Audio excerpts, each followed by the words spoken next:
नमस्कार, ATV news मध्ये आपलं सहर्ष स्वागत आहे. मी सुफी सय्यद. आपण पाहत आहात एटीव्ही न्यूज. आज आपण शेवगाव इथं आलेलो आहोत आणि शेवगावच्या या शेवगाव नगर परिषदेचं इथे मतदान प्रक्रिया होणार आहे दिनांक 2 डिसेंबरला. आणि आपले हे उमेदवार आहेत प्रभाग क्रमांक 3 चे हे उमेदवार आहेत शेख रिजवान भाई छोटू भाई. यांच्याशी आपण इतंभूत माहिती जाणून घेऊया. नमस्कार, आपण या ठिकाणी आलात त्याबद्दल मी सहर्ष आपलं स्वागत करतो. धन्यवाद.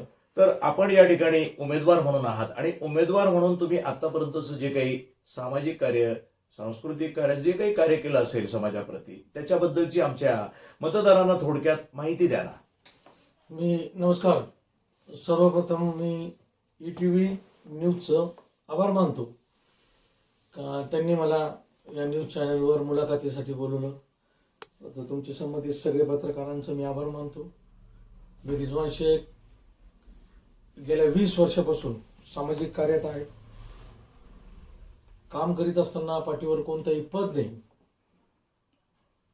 कोणताही नेता नाही होता आत्तापर्यंत 20 वर्षापासून. मी आरोग्याबाबतीत, सामाजिक कामात म्हणजे आरोग्याबाबतीत जास्त लक्ष दिलं. विविध आजार असतील त्या आजाराबाबतीत किंवा त्या लोकांना हॉस्पिटलाइज करणं, त्यांना जास्तीत जास्त हे करून चांगल्या डॉक्टरांना दाखवून त्यांची प्रकृती किंवा त्यांचं आरोग्य याचं जपायचा प्रयत्न केलं. दुसरी गोष्ट, काम करीत असताना जास्तीत जास्त जे आमच्या छोट्या छोट्या कारणावरून नवरा बायकोत काही असेल वाद विवाद, हे वादावरून कोणाचा संसार तुटू नये याची काळजी घेऊन त्यांना प्रबोधन करून त्यांना व्यवस्थित समजून सांगून त्यांचा संसार कसा सुखाचा होईल याचा प्रयत्न केला. अशा अनेक कामं या माध्यमातून सामाजिक कार्य करीत असताना मी केले. अशा पद्धतीने तुम्ही सामाजिक कार्य केलं. आता तुम्ही जर ना या ठिकाणी उमेदवार म्हणून उभे आहात आणि जर समजा तुम्हाला मतदारांनी निवडून दिलं तर तुम्ही पुढे कुठले कुठले कार्य करणार आहात? मी शेवगाव नगर परिषद या निवडणुकीसाठी नगरसेवक पदासाठी निवडणूक करीत आहे. या सामाजिक कार्याच्या जोरावर आणि कामाच्या जोरावरच मी काम करीत आहे. आणि येणाऱ्या निवडणुकीमध्ये जे संबंधित जे स्वराज्य संस्था आहे त्याच्या विविध प्रकारच्या ज्या लोकांना सोयीसुविधा पोहोचायला पाहिजे त्या सोयीसुविधा 100% त्यांच्यापर्यंत कसे पोहोचतील याचा 100% प्रयत्न करील. मग ते आरोग्य बाबतीत असेल, ते पाण्याबाबतीत असेल, पिण्याच्या पाण्याबाबतीत असेल, रस्त्याबाबतीत असेल, स्वच्छता बाबतीत असेल, या सगळ्या सोयीसुविधा त्यांच्यापर्यंत कसे पोहोचतील याचा 100% प्रयत्न करेल. आतापर्यंतचं तुम्ही केलेलं कार्य आणि तुम्ही जे बघता, शेवगावची जी परिस्थिती बघता, तुमच्या वॉर्डची जी परिस्थिती बघता, त्याच्यामध्ये असलेल्या ज्या काही उणिवा आहेत त्या उणिवा दूर करण्यासाठी काय विशेष प्रयत्न करणार आहात? गेल्या 10 वर्षापासून आमची नगरपालिका झाली, नगर परिषद झाली शेवगावला. त्याच्या अगोदर ग्रामपंचायत होती.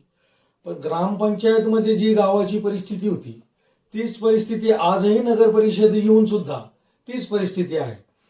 आणि म्हणजे तुम्ही जर आमच्या गावात येऊन बघितलं तर गाव हा शहरासारखा काही झालेला नाही, ते गावासारखंच आहे. अजून आमच्याकडं रस्त्याचा प्रॉब्लेम आहे, ट्रॅफिकचा प्रॉब्लेम आहे.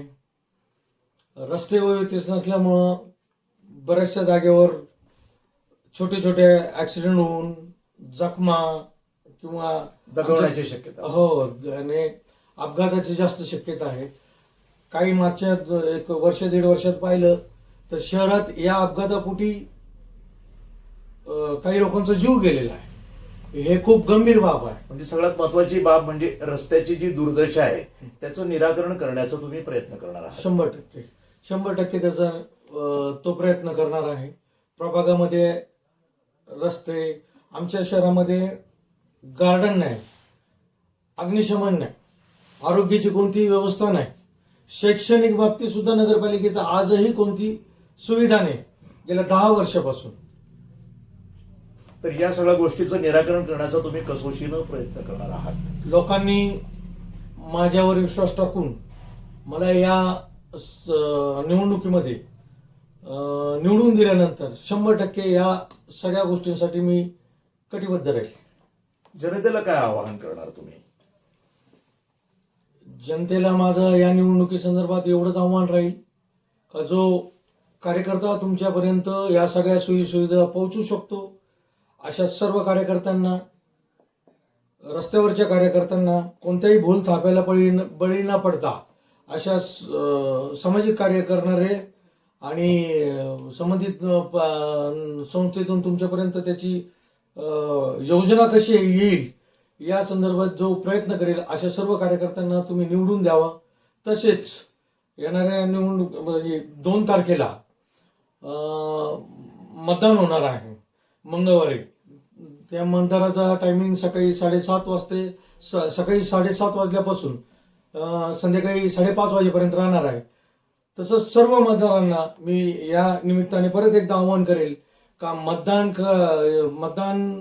केंद्रावर येताना, घरून निघताना आपला मतदान कार्ड सोबत घेऊन येणे हा बंधनकारक आहे आणि त्यांनी सगळ्यांनी त्याची काळजीपूर्वक नोंद घेऊन ते घेऊन यावं, मतदान करावं. मी स्वतः राष्ट्रवादी काँग्रेस शरद पवार साहेब यांच्या पक्षाकडून निवडणूक करीत आहे. माझा चिन्ह तुतारी वाजवणारा माणूस आहे. प्रभाग क्रमांक 3 मधून मी निवडणूक करीत आहे. तर मी माझ्या प्रभागातील सर्व मतदारांना हे आवाहन करील का मला माझ्या चिन्हासमोरील बटन दाबून, तुतारी वाजवणारा माणूस या चिन्हासमोरील बटन दाबून मला भरघोस मताने निवडून द्यावं आणि तुमची सेवा करण्याची संधी द्यावी एवढीच विनंती करतो. जय हिंद, जय महाराष्ट्र. तर हे होते शेख रिजवान छोटूभाई.